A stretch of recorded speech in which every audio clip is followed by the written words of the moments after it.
میرا پیمبر عظیم تر ہے، میرا پیمبر۔ بسم اللہ الرحمن الرحیم۔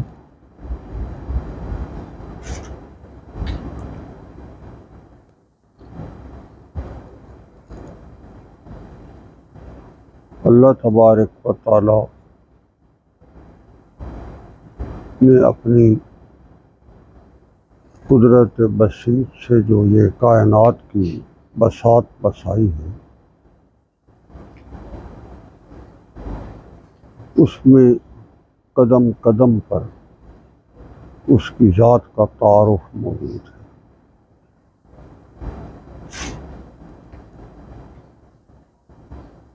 اور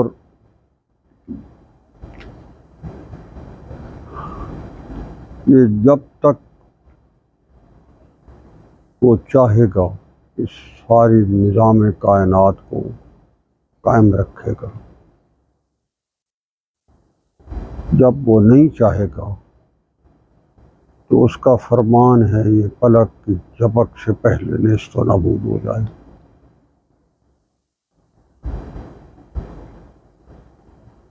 قلم البصر او ہوا اقرب، جو آنکھ کی جھپک ہے اس سے بھی پہلے کا امر ہونا ہے اور وہ ہو جانا، اس لیے اس کے امر کو جاری ہوتے نہ کوئی دیر لگتی ہے، نہ اس پر عمل ہونے میں کوئی دیر لگتی ہے۔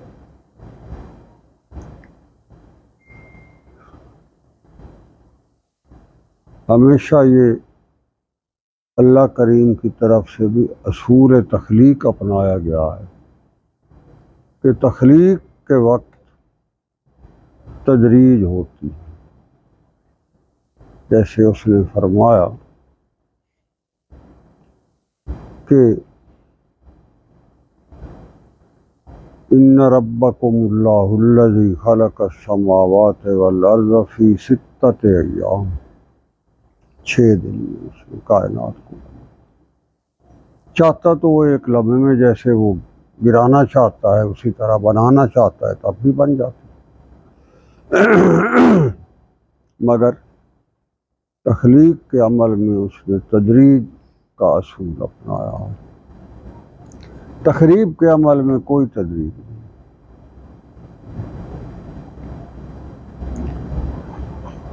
تو اب بیت اللہ بنایا گیا، اللہ کے امر سے بناؤں، ابراہیم علیہ السلام اور اسماعیل علیہ السلام جیسے مقدس ہستیوں نے دیواریں چنی۔ حدیث مبارکہ میں ہے کہ جب اللہ کا امر آئے گا تو ایک بدی پنڈلیوں والا حبشی اٹھ کے ہتھوڑوں سے بیت اللہ کو گرا دے گا۔ جب قیامت قائم ہوگی تو بیت اللہ کو ایک ذوالسو یکتین بدی پنڈلیوں والا حبشی اٹھا کے تو اس کو ہتھوڑے مار مار کے گرا دے۔ تو یہ جتنی بھی کائنات قائم ہے یہ اللہ کے امر سے قائم ہے، اور اس میں اس کی خلاقیت اور ربوبیت کا عمل دخل ہے، ورنہ ہر چیز کا فنا ہونے آئے یہ اس کا مقدر ہے۔ کائنات کی تخلیق کا مقدر فنا ہے، کل من علیہا فان وَيَبْقَى وَجْهُ رَبِّكَ ذُو الْجَلَالِ وَالْإِكْرَامِ، اسی کی ذات کو زیبا ہے بقا جو رب کائنات ہے۔ یہ سارا کچھ جو قائم کھڑا ہے یہ اس کا احسان عظیم ہے، اس کا بہت بڑا انعام، یہ اس کی خاص عنایت ہے کہ ہر کائنات کو اس کے وجود اور شناخت عطا۔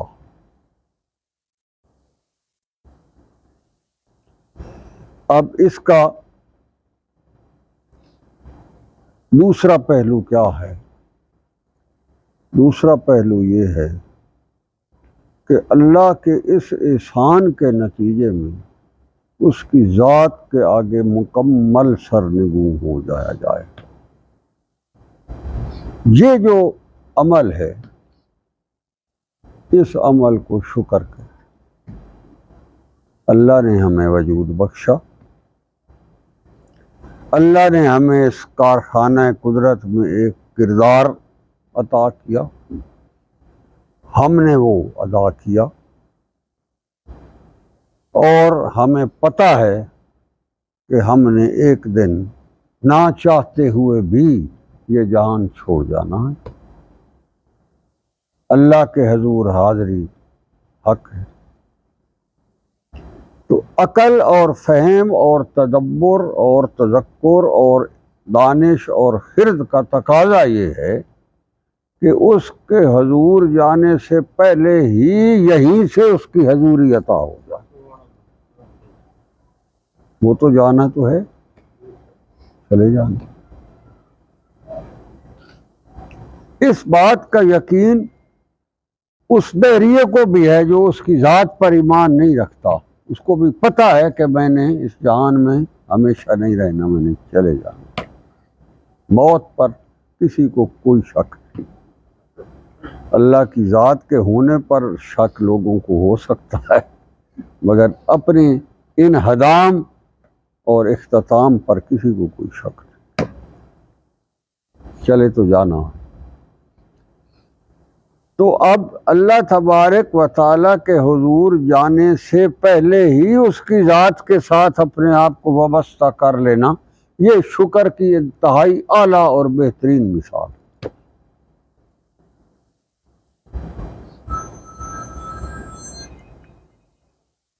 اور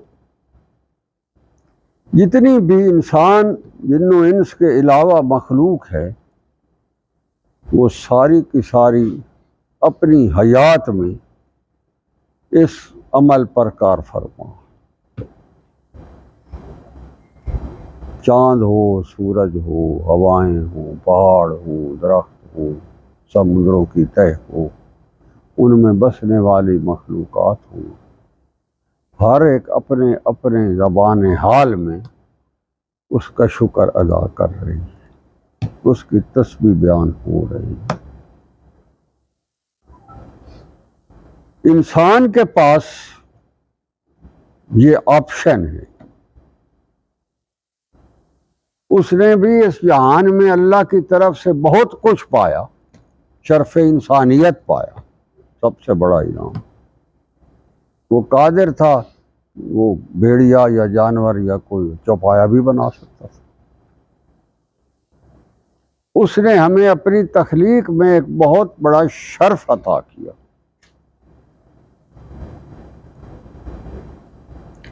اور اس شرف کا تقاضا کیا ہے کہ ہم اپنی زندگی کے ہر لمحے اس کی ذات اور اس کے حکم، اس کی مرضیات، اس کی اتباعات میں اپنا سب کچھ اس جہان میں جیتے جاگتے اس زندگی میں ہم اس کے حوالے کر دیں، اس پر واری نیاری کر دیں، اس پر نشاور کر دیں، اور تاکہ ہم جب اس کے حضور جائیں تو ہم سرخرو ہو جائیں۔ اس عمل کا نام ذکر اللہ۔ ہم ہر وقت اسی ہی کو یاد کرتے رہتے ہیں، اسی ہی کی نعمتوں کا تصور کرتے رہتے ہیں، اسی ہی کے ہم ہو کر رہتے ہیں، اور اسی ہی کے ہو کر رہتے رہتے اس جہان میں اس کے ہو جائیں گے۔ اور یہ سارا تصور جو ہے، یہ سلوک ہے، اس پر انعام عطا ہوگا۔ ولایت، معرفت، ہدایت یہ اس بندے کو عطا ہوگی جس کا یہ مزاج ہوگا۔ باقی مخلوقات تو کر رہی ہے، وہ فرما رہا ہے کہ ہر چیز میرا تسبیح اور تحلیل کرتی ہے۔ یسبح للہ ما فی السماوات والارض وہو العزیز الحکیم۔ ہر چیز جو ارض و سما میں ہے اس کی تسبیح بیان کر رہی ہے، اس کی اپنی زبان ہے، اس کا اپنا انداز ہے۔ اللہ نے جو اس کو تخلیق کی طور پر جو جوہر عطا کیا ہے اس کو بروئے کار لا رہے ہیں، تو لگی۔ تو اگر ایک تنکا اور ایک درخت اور ایک مٹی کا ریزہ اور ذرہ اور سمندروں کی تہ میں رہنے والی مخلوق، بالائے عرش بسنے والی اس کی مخلوق، وہ ہمہ تن اس کی یاد میں مگن ہے، تو جو انسان سب سے بڑی اعلیٰ پائے کی مخلوق ہے اس کو کتنا ایک نسبت اپنے اندر قائم کر یہ تصور۔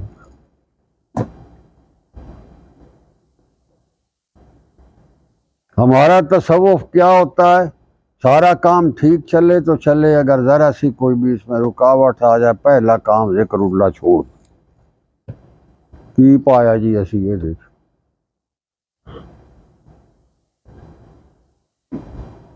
پھر بیٹھ کے جب ہم اپنے تجزیے کرتے ہیں اور اس میں شیطان اور نفس ہمیں نئے نئے فارمولے پڑھاتا ہے، اور اس کے نتیجے میں ہمارا تباہی کیا ہوتی ہے کہ ہمارے سے اللہ کا در چلا جاتا ہے۔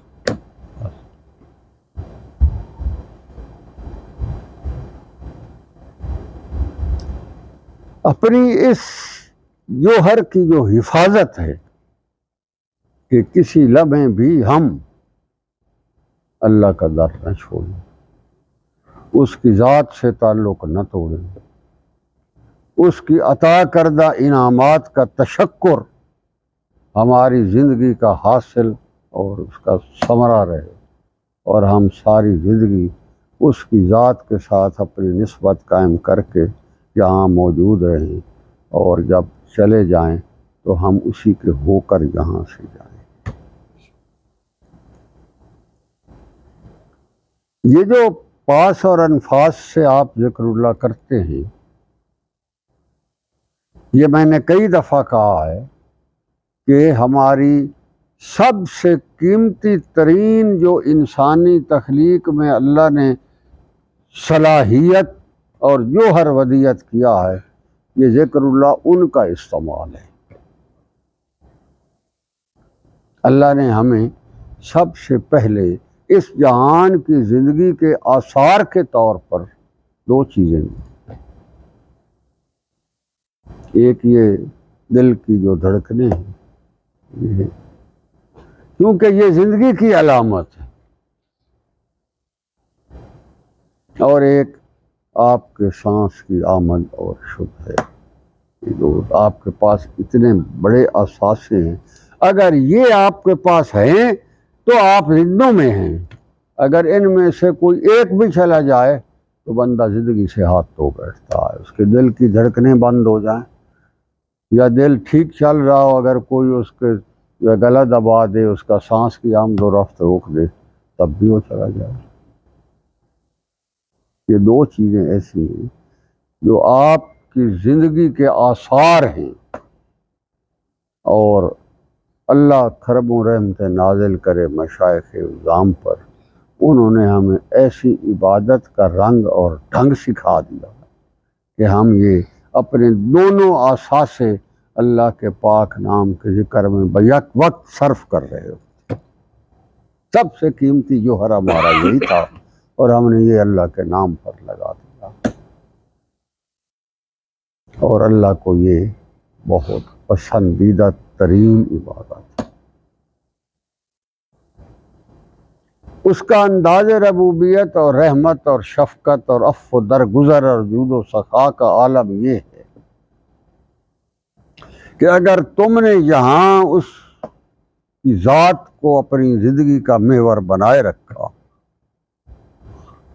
اور اپنی خواہشات کو اس کی تعلق اور نسبت پر قربان کیے رکھا، تو وہ کہتا ہے جب تم میرے حضور آ جاؤ گے تو میں تیری خواہش کو ایسے پورا کروں گا کہ تیری خواہش دل میں پیدا ہوگی اور تیرے سامنے اس کی تکمیل ہو چکی۔ یہ جنت کی شان۔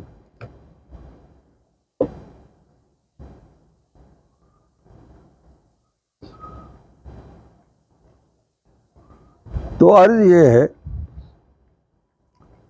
کہ یہ جو عمل ہے، اس عمل کو ہم نے اپنی زندگی کا سب سے قیمتی ترین عمل سمجھ کر کرنا، اس پر سمجھوتا نہیں کرنا۔ اگر ادنا سے ادنا مخلوق بھی سمجھوتا نہیں کرتی، اللہ کہتا ہے ہر چیز میری حمد و ثنا میں مگن ہے، وہ کمتر مخلوق ہے۔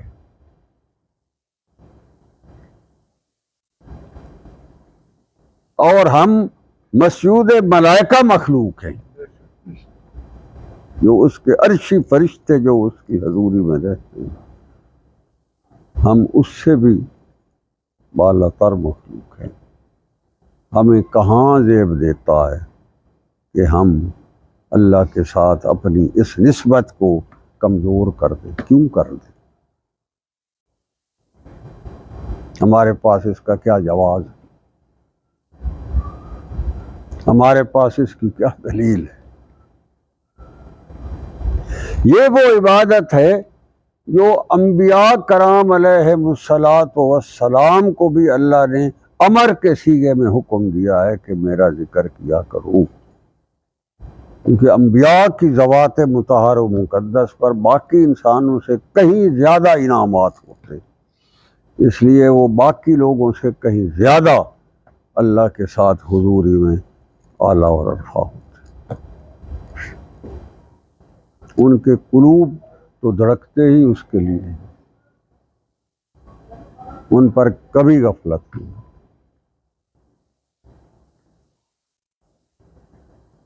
صحابہ نے عرض کی یا رسول اللہ صلی اللہ علیہ وآلہ وسلم، آپ ہمیں تو فرماتے ہیں کہ نوم جو ہے وہ ناقص وضو ہے، نیند جو ہے ناقص وضو ہے، تو ہم نے تو کئی دفعہ دیکھا ہے آپ جو ہے نیند میں ہوتے ہیں، گہری نیند میں ہوتے ہیں، اور پھر آپ اٹھ کر کے تو نماز پڑھا دیتے ہیں، آپ تو وضو نہیں فرماتے۔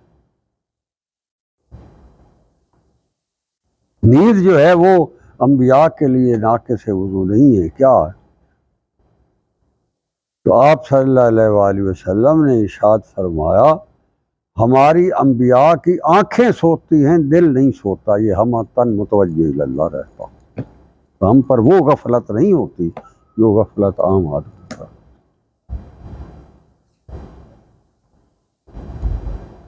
بحیثیت انسان کے باقی جو ناقص وضو چیزیں ہیں وہ انبیاء کے ساتھ بھی ہو سکتی ہیں، مگر ان کے نیند جو ہے وہ ان کے لیے ناقص وضو نہیں ہے، اس لیے کہ ان کے قلوب ہم تن اللہ کی ذات کے ساتھ متوجہ رہتے ہیں، ان پر کبھی غفلت آتی۔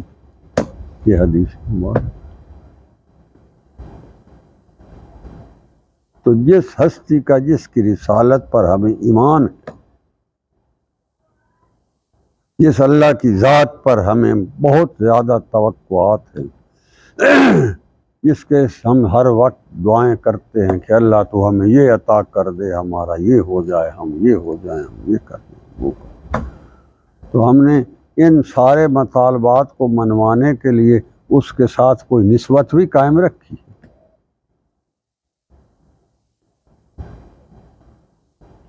آپ کسی ناواقف ایسے گلی میں بازار میں چلتے ہوئے بندے کو مطالبے پیش کر سکتے، میرا یہ کام کر دو، میرا یہ کر دو، تیرا دماغ خراب ہے، تو ہے کون؟ کس بنیاد پر تو مجھے یہ کام کہہ رہا؟ آپ نے اگر کہنا ہو تو آپ اپنے دوست سے، اپنے واقف سے، اپنے تعلق دار سے، اپنے کسی جاننے والے سے یہ بات کریں گے نا۔ تو اسی طرح ہم ہر وقت جو کہتے ہیں جی بس صرف اللہ ہی رحم کری جائے، ہم اللہ کے لیے کچھ بھی نہ کریں، یہ بہت بڑی جہالت۔ وہ تو کر رہا جو جس نے اس مخلوق کو پیدا کیا ہے، اس کے تقاضے اور ضروریات وہ تو پورا کر رہا ہے، تو ہم نے ان کا کیا ایکنالجمنٹ کی، ہم نے اس کے ذات کے ساتھ اس کے جواب میں ہم نے کیا طرز عمل کیا؟ بات تو یہ ہے۔ تو جو اپنے آپ کو مومن کہتا ہے، اہل ایمان کہتا ہے، صاحب ایقان کہتا ہے، اللہ سے تعلق اور اس سے دعاؤں کی بڑی توقعات رکھتا ہے،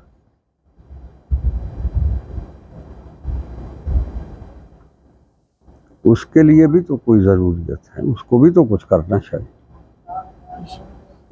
اگر ہم نے یہاں بلا رکھا ہے تو اس کا اعلان ہے، فَالْيَوْمَ نَنْسَاكُمْ كَمَا، جس طرح تم نے مجھے بلائے رکھا تھا، كَمَا نَسُوا لِقَاءَ يَوْمِهِمْ هَٰذَا۔ اللہ کہتا ہے ہم بھی تجھے بلا دیں گے، اس لیے کہ تم نے ہمیں بلائے رکھا وہاں، آج ہم بھی تمہیں بلا دیں۔ یہ قرآن کی آیت ہے۔ تو ہم نے اس جہان میں اگر سارا کچھ کمایا اور اللہ کو بلا بیٹھے تو آپ دیکھ لیں اس کا کیا نتیجہ۔ اگر ہم نے اس جہان میں اور کچھ بھی نہ کمایا اور اللہ کے ساتھ تعلق قائم کر کے اس جہان سے گئے تو ہم نے بہت کچھ، سارا کچھ پایا، اس لیے کہ آگے بہت کچھ ہے، آگے بہت کچھ ہے، اس کے مقابلے میں یہاں کچھ بھی نہیں ہے۔ متاع الغرور، یہ گھر ہے سارا، ایسے جیسے آپ کسی چیز کو تلی پر رکھیں، اس کو مسلیں، پھوکا لگائیں تو گئی، ختم۔ یہ زندگی ہے۔ کتنے ہمارے سامنے روز ایسے واقعات ہوتے ہیں، اچھا بھلا بندہ ٹھیک ٹھاک ہوتا ہے، اچانک بیٹھے بٹھائے ختم ہو جاتا۔ لوگوں کے گھروں سے ہمیں اعلان آتے رہتے ہیں، بھائی جنازے کے بھی ہیں، یہ ہے وہ۔ آپ کا کیا خیال ہے کبھی ہمارے گھروں سے بھی تو یہ اعلان ہوگا؟ وہ بھی تو ہوگا۔ اس کے لیے ہمارے پاس اللہ کے حضور حاضری کے وقت کیا ہوگا؟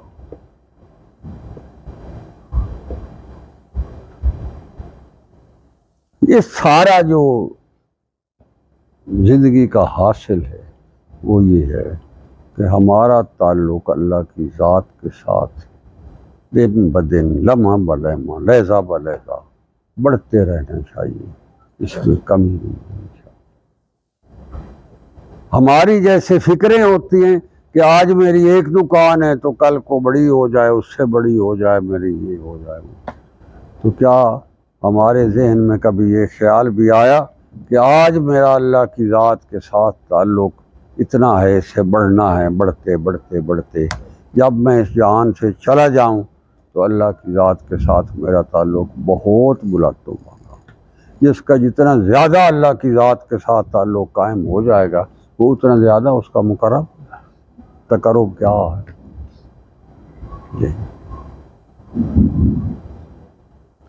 تو یہ جو ذکر اللہ کی عبادت ہے یہ مقصودی عبادت، یہ مقصود ہے، یہ وہ عبادت ہے جو جنت میں بھی اللہ تبارک و تعالیٰ کے مقربین نہیں چھوڑیں گے، وہاں بھی ذکر اللہ کی محفلیں لگا کریں گے، وہاں بھی ہوگا۔ باقی آپ کو نماز روزہ نفل تہجد کی ضرورت ہے، وہاں وہ نہیں ہوگا، یہ ہوگا، کیونکہ وہاں بھی آپ اللہ کی ذات کے ساتھ ہر لحظہ اور ہر آن اسی تعلق پر قائم رہیں۔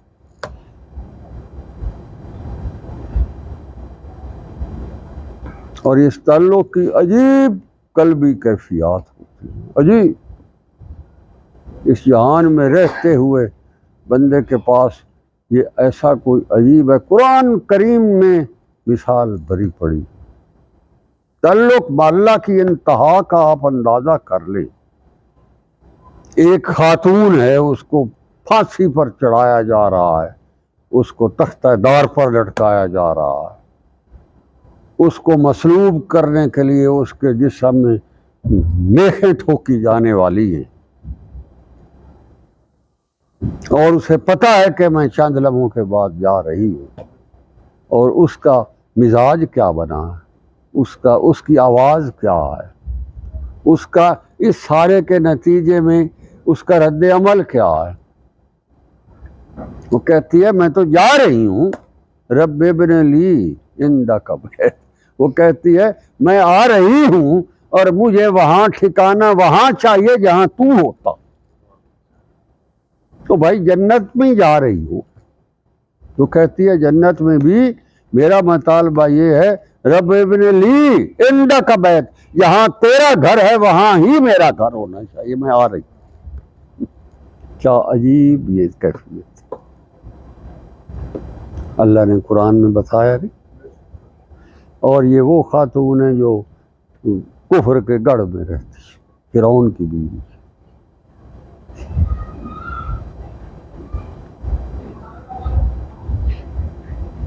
آپ قرآن کی آیت کے صرف اسی حصے کے پر آپ غور کریں، وہ کہہ رہی ہے رب ابن لی عندک بیت، جہاں تیرا عرش عظیم ہے، جہاں تو متمکن ہے وہیں میرا گھر ہو۔ اس سے بڑا تعلق کا اظہار اور کیا ہوگا؟ اگر یہ فیضان موسوی کا کرشمہ ہے تو فیضان محمدی کا مقام کہاں ہوگا؟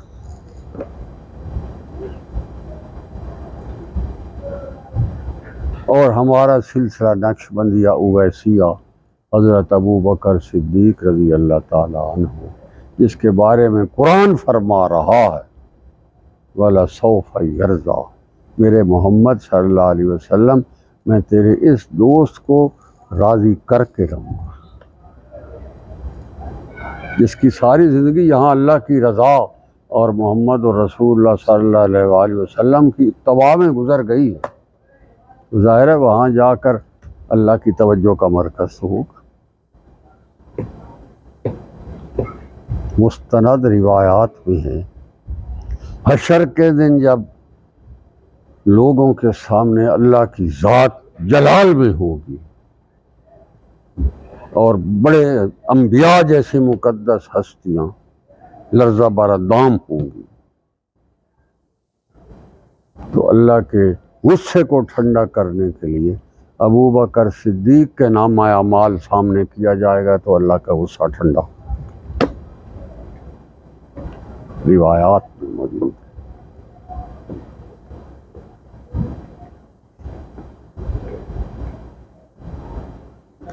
وہ اس جہان سے جب اگلے عالم خلد میں جانے والی ہستی ہوگی تو حدیث مبارک بڑی عجیب،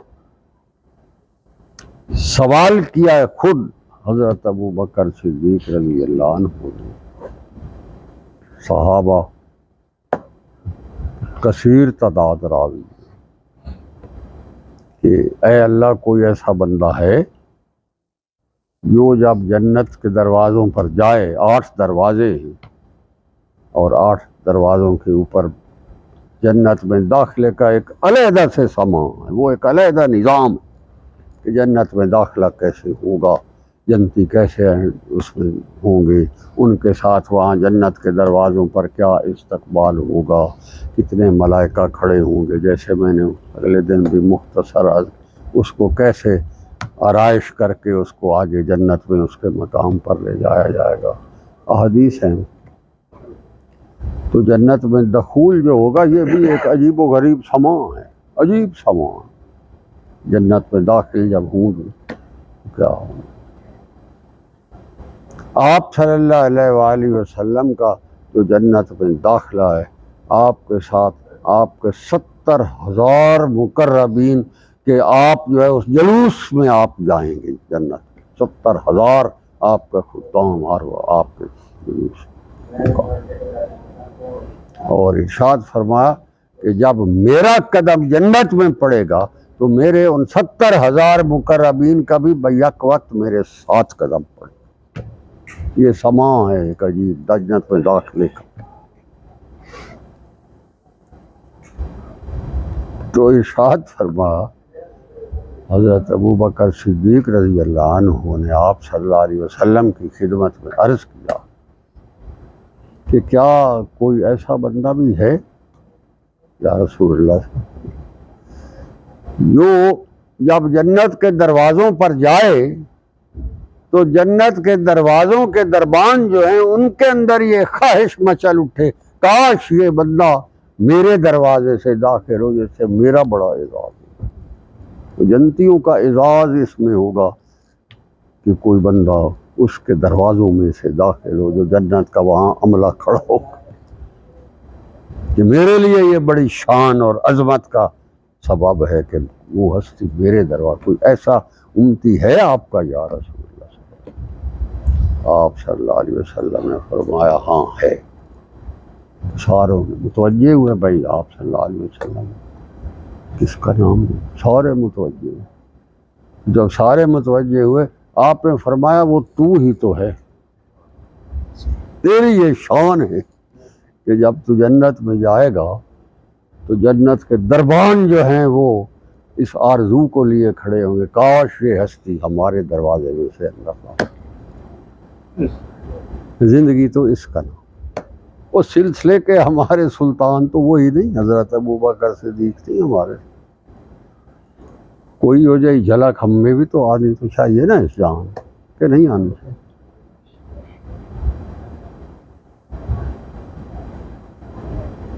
یہ ہمارا زندگی کا پیٹرن ہے، یہ ہمیں اللہ کی طرف سے ایک انعام کے طور پر عطا ہے، نسبت اللہ کی، اور اس کے اندر واسطہ جو ہے آپ صلی اللہ علیہ وآلہ وسلم کے بعد حضرت ابوبکر صدیق رضی۔ اس نسبت اور اس واسطے نو اللہ دا واسطہ نے قائم رکھو۔ یہی میرے سارا لب لباب ہے۔ اللہ کریم توفیق عمل۔ اعوذ باللہ من الشیطان الرجیم۔ ربنا لا تزغ قلوبنا بعد إذ هديتنا وهب لنا من لدنك رحمة إنك أنت ربنا إنك جامع الناس ليوم لا ريب فيه لا صلی اللہ تعالی علی خیر خلقہ محمد